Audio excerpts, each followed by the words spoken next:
Now to a search in a Metro Detroit cemetery, the FBI digging up graves, hoping to bring an end to an unsolved mystery. This is happening at Knollwood Memorial Park Cemetery in Canton Township.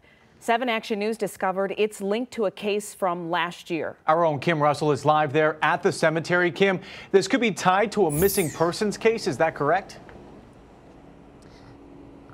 That is not exactly what's going on. What is going on is the FBI and Detroit police are exhuming numerous bodies today, tomorrow, and the next day, trying to identify Jane Does and John Does to bring families closure.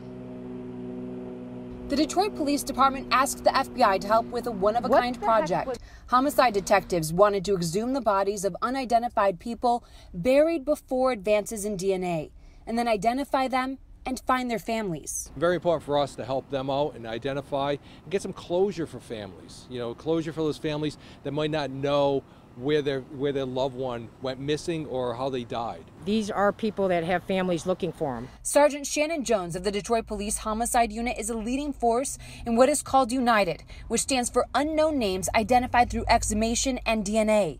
Families of missing people have given police their DNA, hoping it will help find a relative's DNA in the system.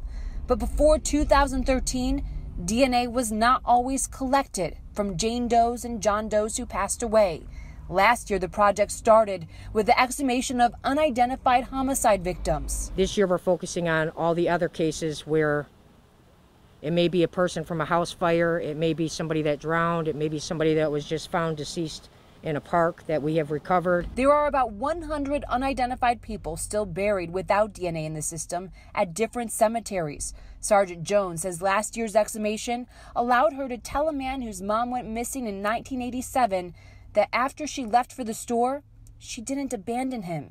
She was the victim of a homicide. I can't express, you know, when you see somebody's face and they're crushed, but they're happy at the same time. You're telling them, we have your mom, you know, we have your loved one, and that chapter is closed. Now we're proceeding with that family on the next steps.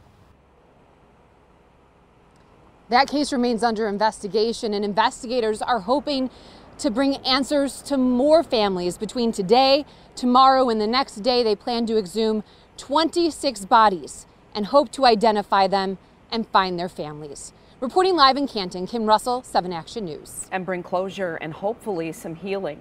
Kim, thank you.